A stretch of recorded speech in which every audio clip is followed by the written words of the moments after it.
everybody. Welcome to the Fire It Up with CJ show. Today we have Kenny Tedford here along with Paul Smith, and both of them have written this book, 4 Days with Kenny Tedford. So welcome. Thank you. It's good to be here. Thanks for having us. So I wanted to first find out how you guys met each other. Yeah, so we actually met at a Keep talking to her. storytelling. I can read your lips. We met at a storytelling festival where we were both speaking. He was speaking in one room, and I had a speech in another room, but we didn't know that. And then later in the same program, we sat next to each other on the front row of somebody else's performance. So I was just sitting there, and this deaf man sat next to me with a sign language interpreter with him at a 3-day storytelling festival, which just fascinated me, right? Like, that's pretty bold, right, for a deaf guy to show up at a 3-day storytelling festival. So I just knew immediately I had to meet this guy. Yeah. So. And how about you, Teddy? What was it like for you? Well, it was fascinating. When Paul just started talking, we went and had coffee several times. And then, I think the first thing I can remember, he came up and I told him a story. I did a cancer story about my life. And then I shared something with Paul. Then if I recall, he said something like, where can I get that story in your book? I said, I don't have a book. And he's looking at me like, crazy? You need to have a book. The world needs to hear these stories. I go, I'm not good in English. So he goes, okay. So all I know, he went home, and then a day or two later, he FaceTimed me and just said, I'm going to do your book. He wanted me to write it, but he'll be waiting for 50 years because I'm getting good English. So he's written several books already, and he said, I'll write your book. But at first, I've been told that like 300 times since I was a boy to write a book, and I've been called a comedian and all this, and I can't figure that one out yet either. But so we hit it off like best of friends, and so he spent many years working on it. So we've been going back and forth. And we had different titles, but this is what the company wanted to go with. Yeah. Okay. So tell me what inspired you to write the book. So you met Teddy at this you met Kenny in this conference. He told you this incredible story, which I would like to hear the story about your cancer and to understand what that story is. And then I wanted to hear, Paul, what inspired you to write the book. Yeah, so let me start with that, and then you can remind us how long we have for this, so I can we can decide what to tell. Yeah, we have 47 minutes, so we're good. Okay. Unless it's a really long story. Yeah, it's not that long, but So what inspired me was, well, first of all, I've just never met anybody like Kenny Tedford. In fact, if you think about the challenges that life has thrown at Kenny. He was born deaf in both ears. He's partially blind in his left eye. He has a partial paralysis on the left side, and he was probably 10 years old before he could speak well. Oh, I was speaking before, but I was gibberish. Yeah. Because I didn't know how to speak well until I went to training for 4 years. So he's kind of like Helen Keller in that aspect. Deaf, unable to speak well, and partially blind. But he also has a learning disability. So if you think about, the fictional Forrest Gump, which, everybody loves Forrest Gump, right? I mean, so physically he was very healthy, but he had a learning disability that gave him a childlike charm. Right. And Kenny Tedford has both of those sets of life challenges, and I'd never met anybody like that. How does that resonate with you? I saw a really interesting physiology on your face when he said you have a childlike charm. Oh, everybody telling me it's like an inner child that's in me, but I've become old, but my inner child won't grow up. Yeah. So I have to listen to my inner child, because that's the only way I can make it. I teach at the university, but I'm not now, but the students the same way. They're college students, but they laugh at me every day when I'm teaching class and I'm trying to get them to be serious. I said, we got an exam tomorrow. And they just start laughing. I go, what's so funny about an exam? They go, your facial expression, you're just hilarious. I'm going, okay, whatever. So I have to go along with it.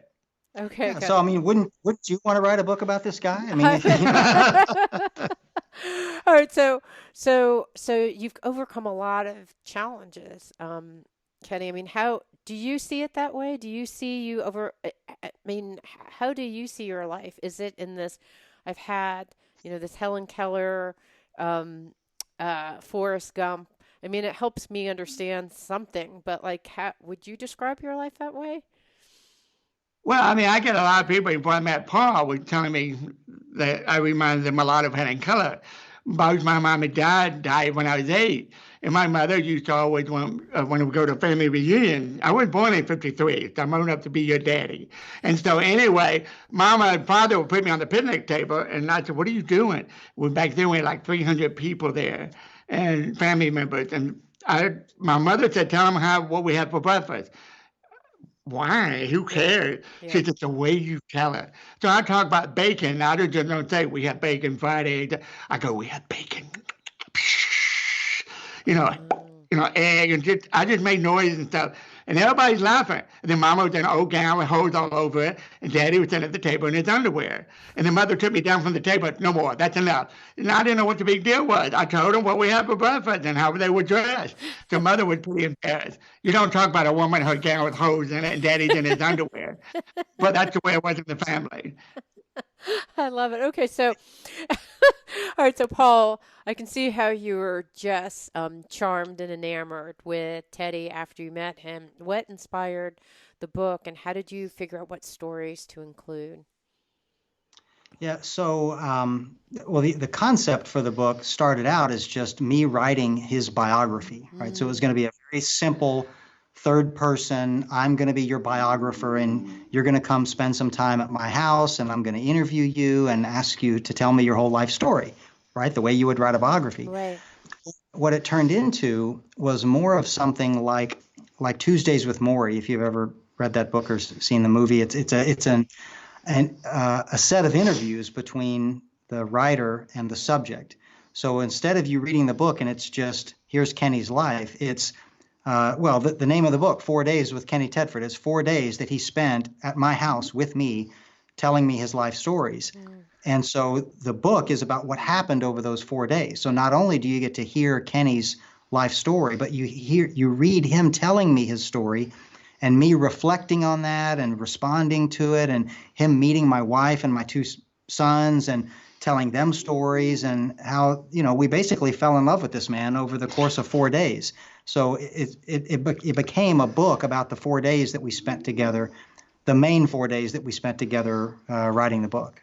and how did you change after writing that book? It sounds like it was a transformative experience for you and your family. How would you describe what transformed, and how did it happen through Kenny's stories? Yeah, well, several things.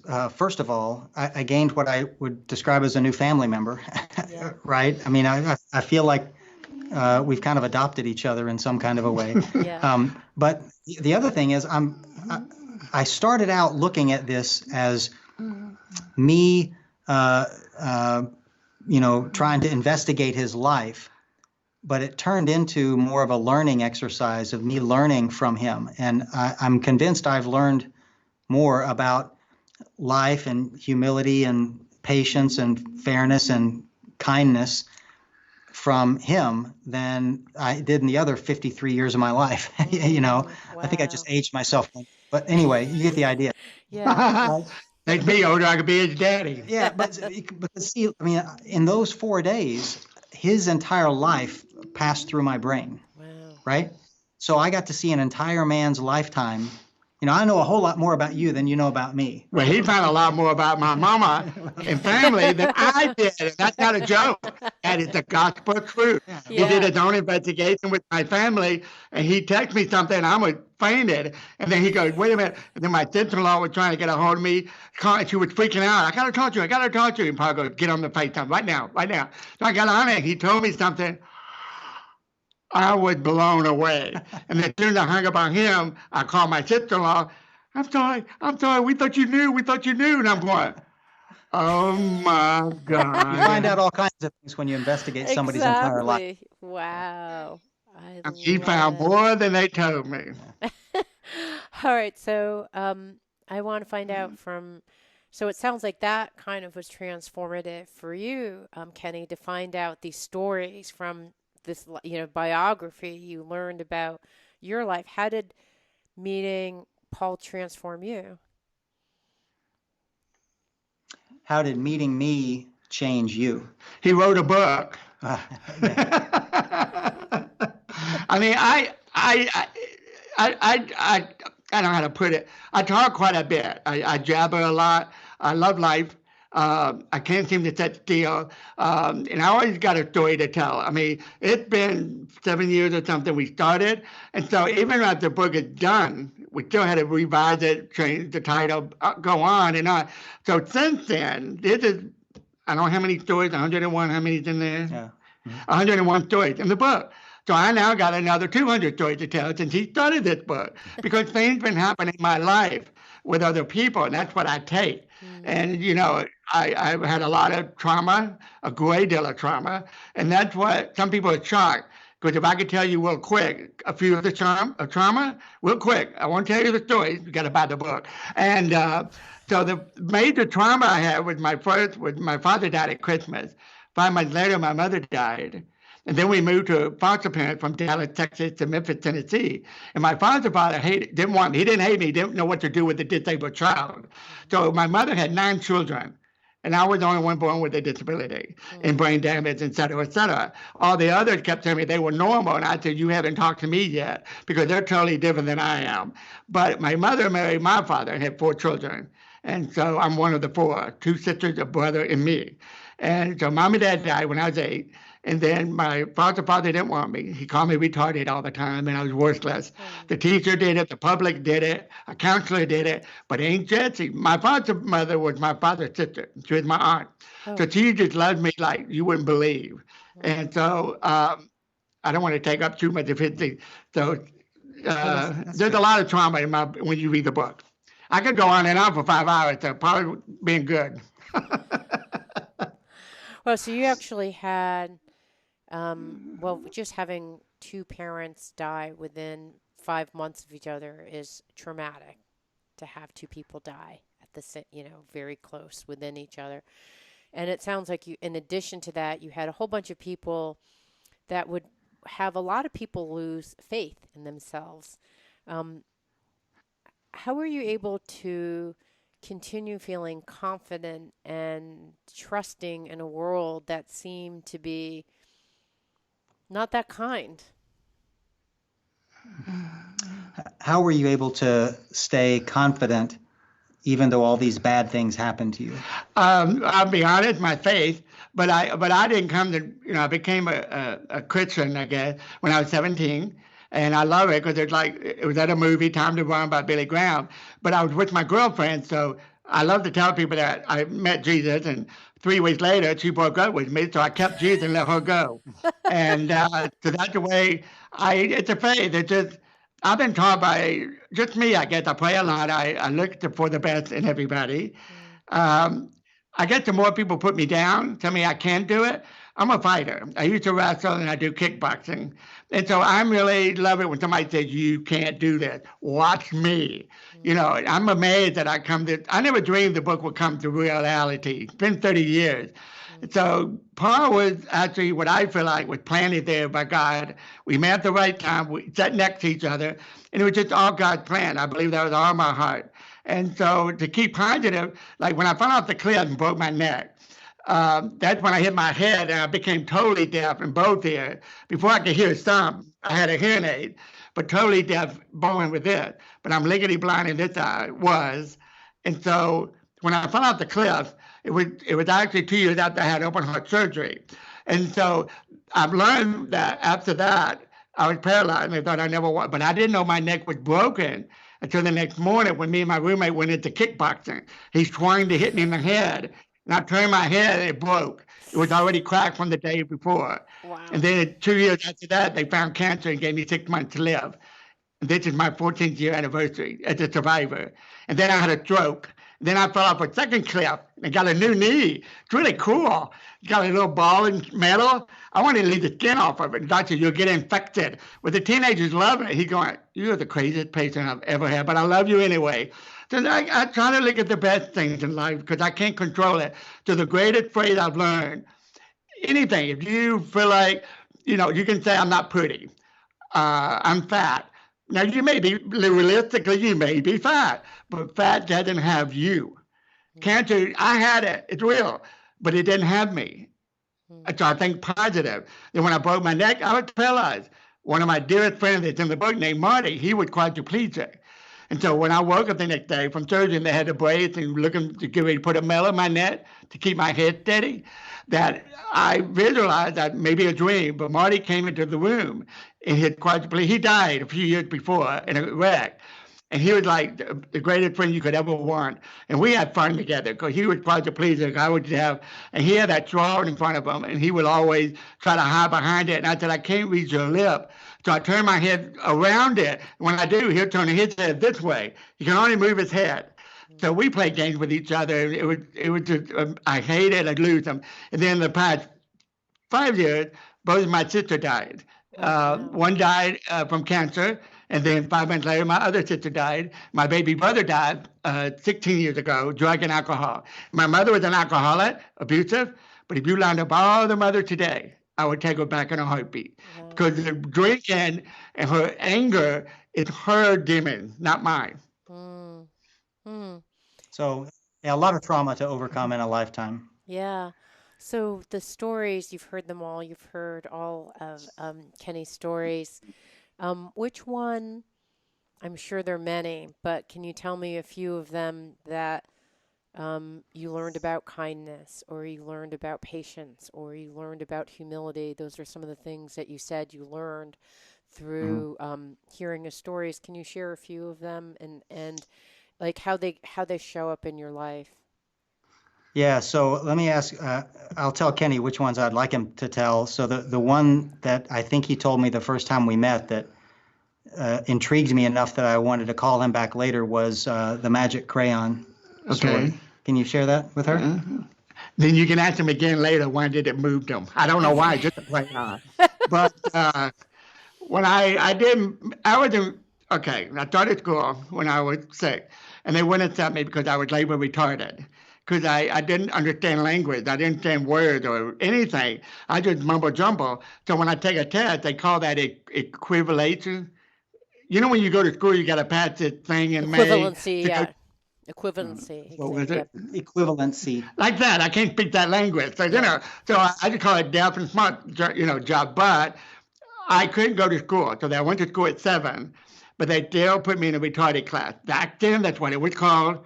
So for the listeners, I'm not saying it today it's mentally challenged, but to tell the story, I have to tell it from my time. It was the early 60s and actually the late 50s.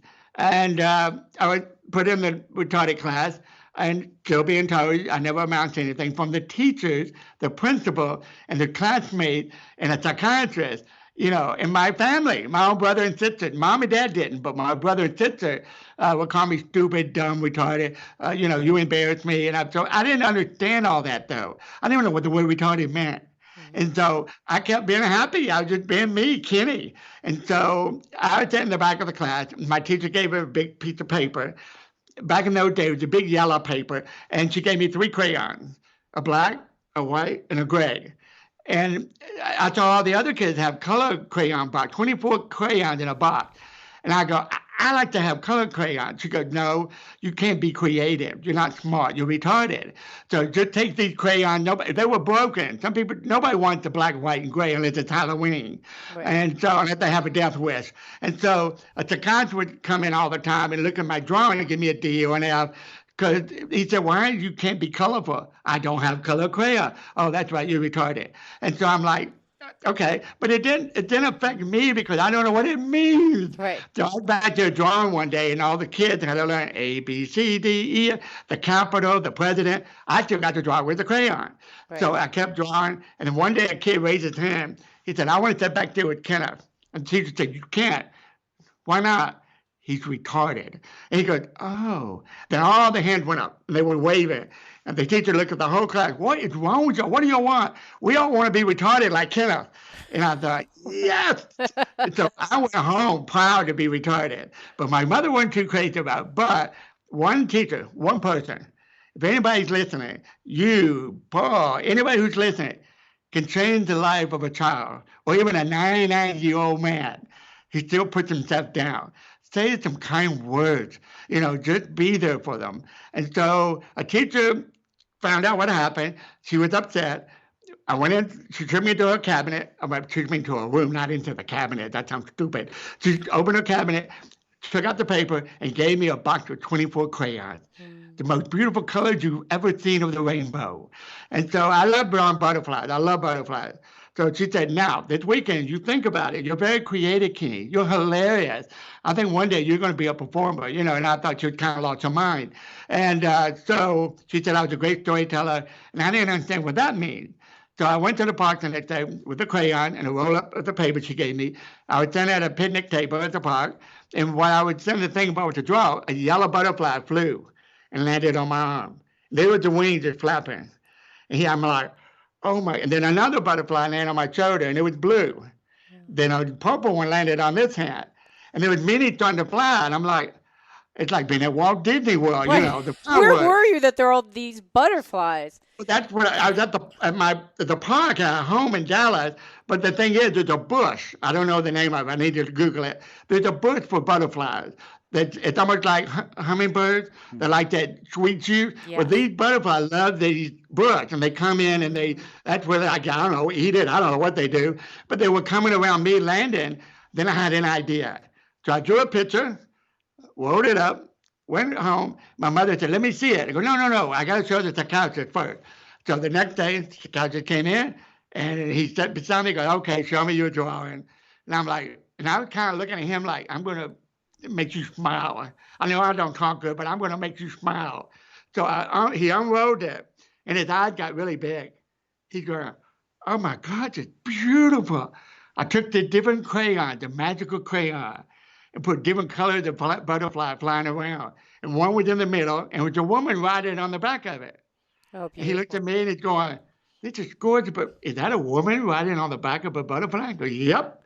He goes, who is it? My mom. She's flying around the room right now to make sure you give me an A+. And then a tear went down his face. And I'm like, I can make a difference just by drawing. And that's when the magical crayon became alive. And it made me realize I can do something right. So since that day, I've always wanted to help change lives, to make people smile, even in the worst of tragedy. So sometimes people don't want to smile, but I can almost get everybody to laugh and cry and love themselves. We're going through a critical time in America next year. And so I'm just saying everybody's hating each other. And this is why I'm hoping the book would be a big hit, because I want to change one life at a time. And with Paul's help, we're going to do it. And so that's how this became the magical crayon. Beautiful. So it's about, there's so many themes in the story, but it seems that it's about just a sense of if one person having faith in another person, that teacher having faith, and you having experience. And I would say that it's a spiritual experience where you have butterflies flying around you, landing on top of you, gracing you to recognize that you have this phenomenal gift, and then being able to communicate, maybe not in words, which you didn't feel comfortable at that time, but through picture. It's what you had inside of you. It's a beautiful story. Well, I did it. I've been saying for months, I'm going to make this man smile if he kills me. And all it was a colorful picture before I said anything. He was already smiling and going, oh my God. And I'm going, that's the first time I see him excited. And then when I said that was my mom flying around, I was being sincere. I was talking from my heart. I don't have anything up here. Okay, so I talk from down here. So all my life, I focus on my heart and not on my brain, because it doesn't work well. So when I do my heart, I can love anybody and everybody, even the bullies. In my book, you see a lot of stories. People treated me, took advantage of me, but I still forgave. My foster father, he passed away, but I still love him. But the rest of the family hates him. But he gave me a roof over my head, food on the table. So that's what I focus on. It's not what I already have. It's what's been given to me by a blessing. Mm-hmm. So, Paul, what were some of the stories? I mean, how did that story affect you, and what did you do with that information aside from writing it up? Yeah, so I guess what I learned from that is if you Talking about the tools, remember? Giving a disabled a tool. yeah so Like everybody else, that's what you were saying. if you give Anybody. everyone or anyone the same tools, you'd be surprised at what they can produce. I mean, it's really the travesty of low expectations. I mean, just because of Kenny's the way he was born, low expectations were set of him, and therefore not much was given to him. He got those 3 crayons with really no color in them because that's all he could probably use properly. Well, that's how creative he could be. Right. That's all the creative he could be. You give him the same tools you give all the other kids, and you'd be surprised what people can do. So it taught me to raise expectations for people, and you'd be surprised at how they'll live up to them. I think it's also beautiful that it's a butterfly, and the butterfly transforms. I mean, the butterfly transforms from this caterpillar to this glorious, beautiful creature that was not even winged, and all of a sudden is in a cocoon, and all of a sudden flies. And so it's a beautiful metaphor for your own experience, right? You're just a caterpillar. You're sitting in the back of the classroom. No one is noticing you, or some people notice you. They want to be you. And then you spring out like the butterfly transforming. I think it's really a beautiful story on so many different levels. Thank you. I mean, even when you said a word that I don't know if Paul would kill me for this, because we both be promoting this book, but I do want to do some children's book, and one of them is The Magical Butterfly. But this is about a caterpillar. There was the only one that was gray, and everybody else was colorful, different beautiful colors, and they were like cartoons. And then later on, the caterpillar went into a cocoon, and everybody thought he died. But instead, when it bloomed, he came out. He was all the colors on his wings were from everybody in the crowd that made him a butterfly. Because he took every advice, every love, every kiss, every positive thing, even the negative. But I don't look at the negative, focus on the positive. And that butterfly became everybody's hope that someday they too can be a beautiful butterfly. Beautiful. I love it. I think one of the key things that you said that I'm contemplating, one of the key things that you said that I've been wondering myself is how often our head gets in the way. In some ways our minds, our thoughts about what things should be or shouldn't be, the concepts that we've created, they get in the way. And so in a lot of ways you have a pure channel directly to your heart, and you're expressing from that place. It's a real gift. It's a gift to have not have your brain. I'm on a spiritual practice. All I'm trying to do is not get my brain to operate. And it's painful. It's very hard not to do. It's in some ways it's a blessing, I think. Does it feel like a blessing that's part to you? of my point.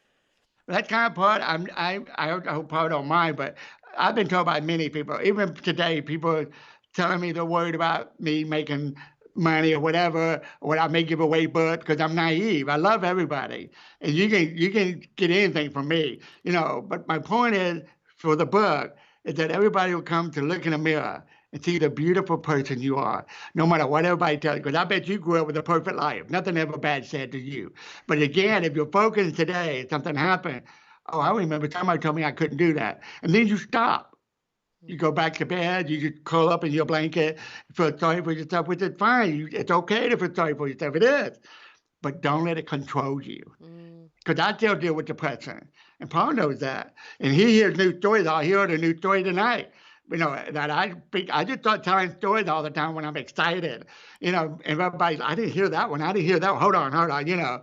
So there's a lot about me that's very naive, and I don't like talking about certain subject, and I can let him take over because that's where I stop. Yeah. Well, I think actually I think it's, I would almost change the wording from naive to innocence. I mean, that's a beautiful, there's an innocence without a preconceived notion of what something means and that it's even bad. Like you were saying, that word, being mentally challenged, what we say now, but even that word, you're like, I don't even know what that word means. So it has no meaning to me. I mean, that's actually brilliant. You think about the cat in the gym, or that's too public? No, I was going to. Just He's to give asking an about the next idea. story. That's an idea. But yeah. Yeah. Um, So Paul, how I can't even imagine what it must have been like hearing these stories for you. Um, Tell me how it's crafted your whole business is about storytelling. How has it shaped your storytelling, hearing Kenny's stories? I mean, how has it changed your work? yeah. So, well, first of all, he's a much better storyteller than I am. So I learned a lot from him, and that's not. It's for two reasons. One is I do believe he's a naturally born and gifted storyteller. He's been telling stories, really good ones since he was a small child. But he's also classically trained in the subject far better than I am. He actually has a master's degree in storytelling.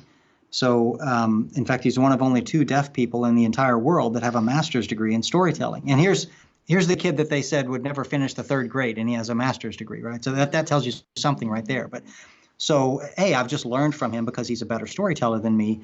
But one of the more interesting aspects of his storytelling that I don't know that I'll ever be able to master, but that fascinates me, is that he doesn't just tell a story. I tell stories. Kenny performs his stories. In fact, even better, he relives his stories. Every time he tells a story, now when we're sitting on a webcast with you and we're kind of cramped and have to sit here together, Yeah. he's a little bit inhibited. But, when he's on stage, I'm not. I mean, he will relive an entire experience for you in a much more physical way than I would ever do. And it dawned on me about halfway through our interviews why that is.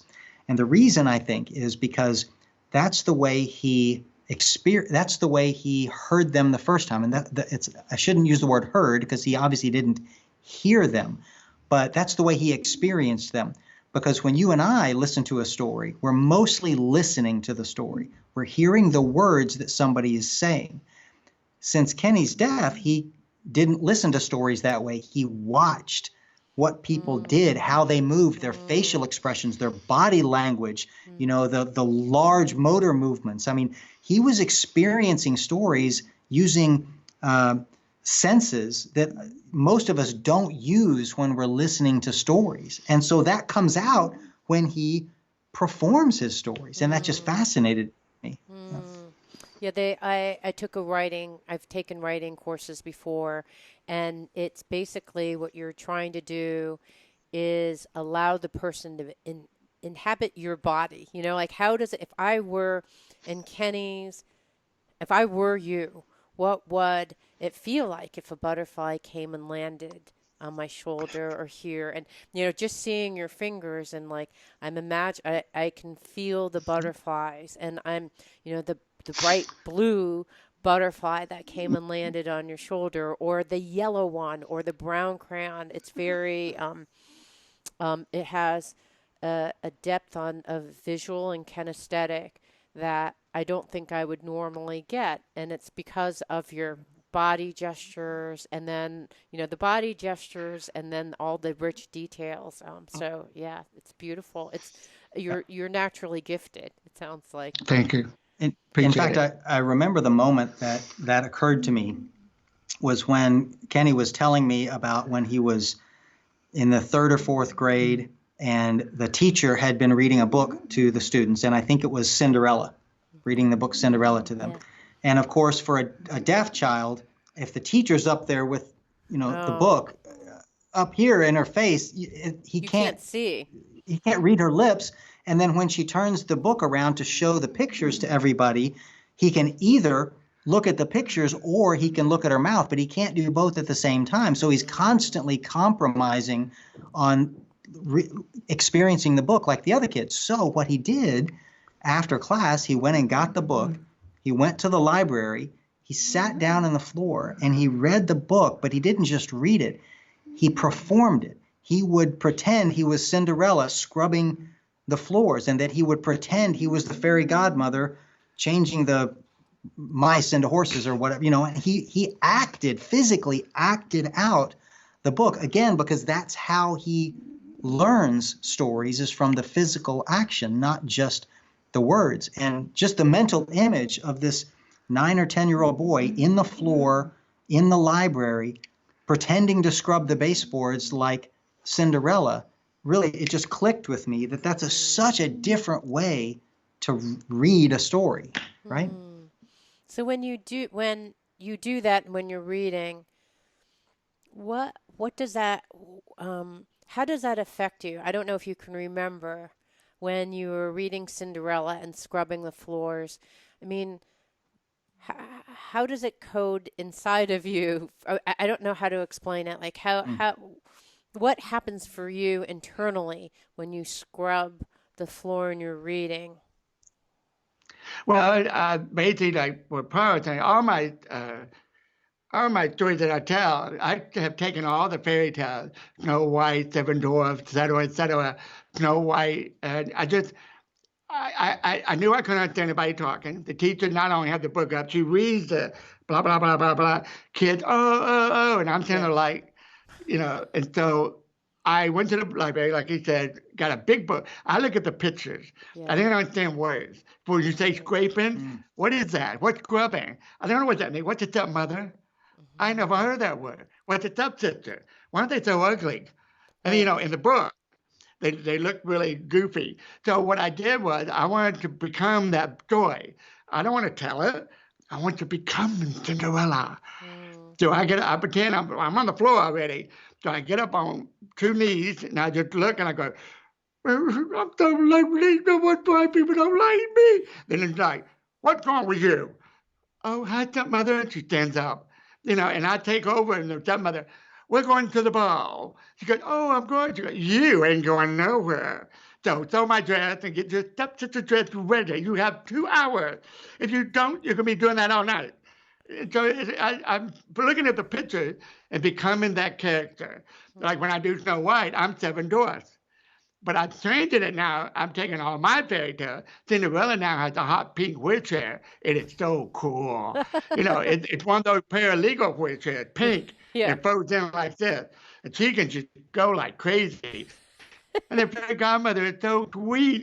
She just take her wine and I make sounds and stuff like that. And I'll just, and there she is. And she goes, but I can't go to the ball like this in a wheelchair. And the godmother, what is wrong with you, child? What's this? Because the kids, how's she going to get that wheelchair in there? Yeah. So when the godmother took her wand, she pointed it to the pumpkin. It goes, ooh. And then all of a sudden the door that opened, it folds down to steps and a rail, like a flat thing. So she can take a wheelchair and go up into the carriage and put her elbow out the window. Thank you, godmother. And she started crying because she couldn't believe she's going to go meet the prince. And so that's what all that is. And when she got to the palace, she saw the prince down below of the story itself. Everybody's dancing. We got all this stuff at the palace. And so she's like, I can't go bumping down those steps with my wheelchair. Boom, boom, boom, boom, boom, boom, boom, boom. So the prince goes, hold it. So went over to the wall, opened the cabinet, pushed a red button, and all the stairs became flat. So it became a ramp. Love it. That's wonderful. So these are stories that you tell kids, or where do you tell these stories to? Where do you tell these stories? In the past, I haven't done it in a long time. When I got my master, we were required to go to elementary school, high school, all kinds of pre-kindergarten kids, and perform. But I did like Abraham Lincoln when he grew a beard. It's a true story. I became Abraham Lincoln. Then I became the little girl. And then that's the beauty about I've done over maybe 3,000 kids. And so that's what I do a lot with my audience. But I like it when I'm at Paul, that type of convention. But also my buddy Marty, that was quadriplegic, we did corporation. We went to airlines and teaching them to respect customers that comes on the plane. Wheelchair, you're blind, you're deaf. Like I flew today, I haven't told Paul this, but this happens anytime I go to the airport, and it happened today. I got to the airport, I flew to Charlotte. When I got to Charlotte, I got off, and I walked up to this woman standing there, and I said, I'm looking for this gate. She goes, oh, you must be Mr. Tedford. Oh, how do you know who I am? We got your wheelchair ready. So she's standing there with a wheelchair. I can walk. He goes, no, you're handicapped. We need to put you in the wheelchair. They said you're deaf. What had to do with the wheelchair? Do I have to laugh? I can get angry. Why get angry? I'm having fun. So I Right. got in the freaking wheelchair and let him roll me. I didn't have to kill the walk. I save a lot of walking. I got to pass everybody. What are you talking about? I just went beep, beep, beep, beep. Everybody looked around. They start laughing. You got to have fun with life. And that's the way they thought. So that's fine. I got to the other end long before anybody else. And I was just yelling beep, beep, beep, beep, beep, beep. And everybody be moving. I felt like Moses going through the water, parting the sea. And so I have to find humor in everything I do in life. Because nobody knows hardly ever. How many deaf people you ever met in your life? My How next many? door neighbor is one, so I don't know how many though. Maybe one, two. Okay.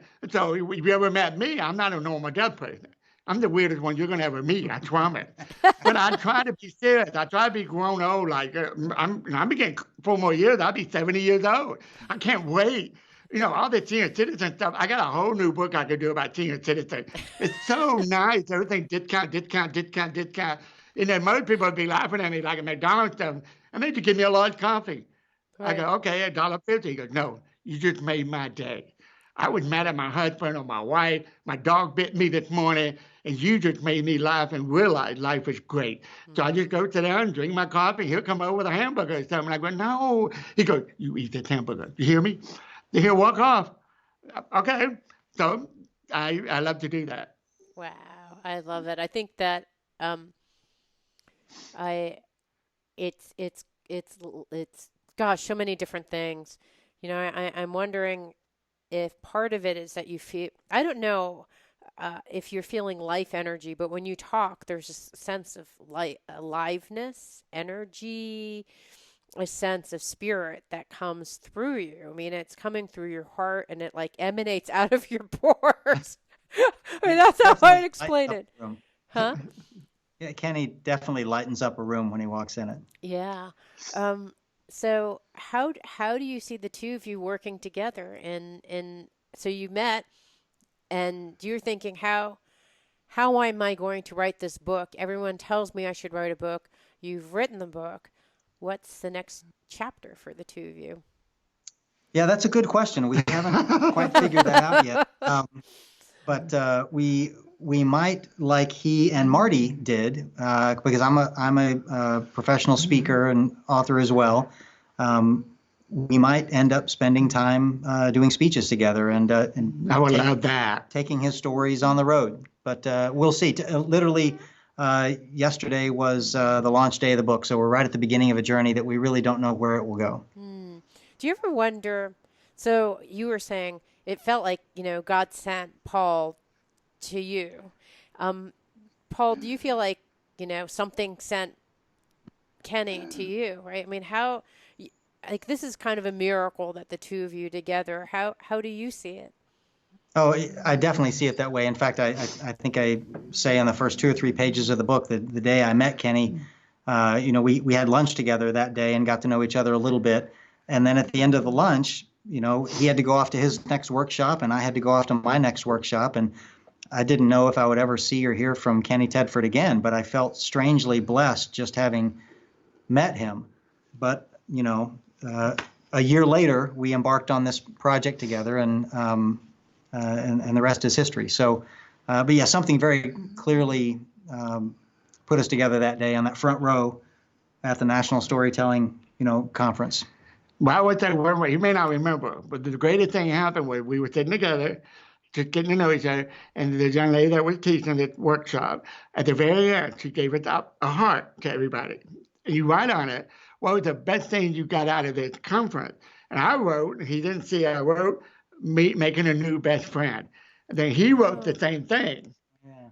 He wrote the wow. same thing. Yeah, I didn't remember that, but you're right. That was Because crystal. when he handed me, he showed me his heart, and it said making a best friend. And I go, oh, that's so great. He's going, I'm talking about you. Yeah. Oh, that's great. I thought he was talking about somebody else. And then I had to look at mine, and it was the same he wrote. So I know for sure with all my heart that God made plans. Yeah. Wow. That's an incredible story. Is that in this book? making a Oh, I, new. it's, Next it's not There's book. a bad. lot of stories. There's a lot of stories not in there. I didn't remember that one until just now, but that'll have to go in the next one. Yeah, Yeah, that's a I hope to be a phenomenal part two. story. That is a phenomenal story that both of you wrote the same thing. It's like some type of I don't know. I don't know how you're going to get a synchronicity stronger than that. It's beautiful. Thank you. So any other last words before we close that you want to tell the listeners? Uh, just that I think you'll love the book, and I think when you read it, I think you'll fall in love with Kenny Tedford like I did. So I would invite you to do so. Yeah, I say one last thing before, because I can talk all night. But tomorrow's Thanksgiving. Hmm. Whoever's listening to you, and those who are listening, those who are not listening, go tell someone you love them. It's never too late to say I love you. Tell somebody I'm thankful you're in my life, even if it's just you met them on a bus and they made you smile. If they make you smile, thank them. They made you a better person. Because you just finally had you're depressed, you're mad about this, you didn't get that job, or you can't make a turkey right, your mother-in-law's going to smack you or whatever. Your sister-in-law breaking over their husband. So tomorrow, get rid of all this negative and share each other what you're thankful for with love, and do it from the heart, not from this. If I can do it, anybody can. But Mm. I always been blessed by having Paul to believing in me and spend all these years to still believe in me and do the book. And, Mm. so I just want to tell everybody, you and everybody, happy Thanksgiving, and just share love tomorrow. Love, forget everything else. Yeah, I love that's a great reminder because that's really what family is about. I just want to close and I've been studying. There's a Buddhist idea and it's called Buddha Cheeta, and it's about bodhisattvas who are people to help us suffer less and to bring more love, kindness, and peace. And the way you do that is by seeing love, kindness, and peace all around you all the time. And it's a blessing to have talked to you because I Oh, do sure. think you're a Buddhist. You're a Buddhist Bodhisattva, I think it's called, and you truly are exhibiting the true expression of bodhicitta. So Thank you thank you. very It's much. been a Very blessing to you. kind. Yeah. You're very kind. Thank you. We've been talking to both Paul Smith and Kenny Tedford about the book The that new they one. wrote together, 4 Days with Kenny Tedford. Thank you so much, guys. Thanks for having us on, CJ. Thanks. Okay, so I'll cut it right there. Hopefully this recorded okay. I've been having problems with my Send it recording to me. software. Yeah, so hopefully everything worked. Thank you so much. This was really delightful. Honestly, it's Yeah. I just right before this, I was meeting with my meditation teacher, and he said, "You know what? You're very smart. You have an incredibly analytical brain." And you're able to like accomplish incredible things. And he said, and I want you to stop doing all of it. he said, he said, your mind is your worst enemy. It Yeah. is going to Get out of get, here and yeah, get into yeah, it's here. going to get, it's the thing that prevents you from feeling joy and feeling happiness and all these concepts and beliefs and thoughts and trying to make meaning out of everything. It's kind of torturous. And so I can see your evidentiary proof that Thank you. there's better way. And yeah, there's this card in tarot, and it's the card is called the Fool card, and it's the card that I love the most because it's the card where the quote unquote fool keeps on giving fully of their love, always in an effusive way. Someone says something awful to him, keep on giving love. Something awful happens to him. You just keep on giving love because in the end, guess who's happier? The fool who's running around giving love and experiencing joy and happiness in the world, or all the people who are running around telling them that they're no good. Um, and that the world is awful, and politics are awful, like all those kinds of things, which we are just bombarded all the time. So to actually have that attitude that you have is just, it's brilliant. I love it. Thank you. Really, really Thank you. great. Thank you for both of you for being here, Yep. especially it's very late there too. Okay. Yeah. Happy Thanksgiving. Happy Sweet Thanksgiving dreams, to you too. everyone. Okay. Bye-bye. Yes. It means so much to me that you're listening to the show, and would love your support in any way by giving me comments below, or to subscribe to the show, or share the show with friends. Thank you again for your support. Love and blessings.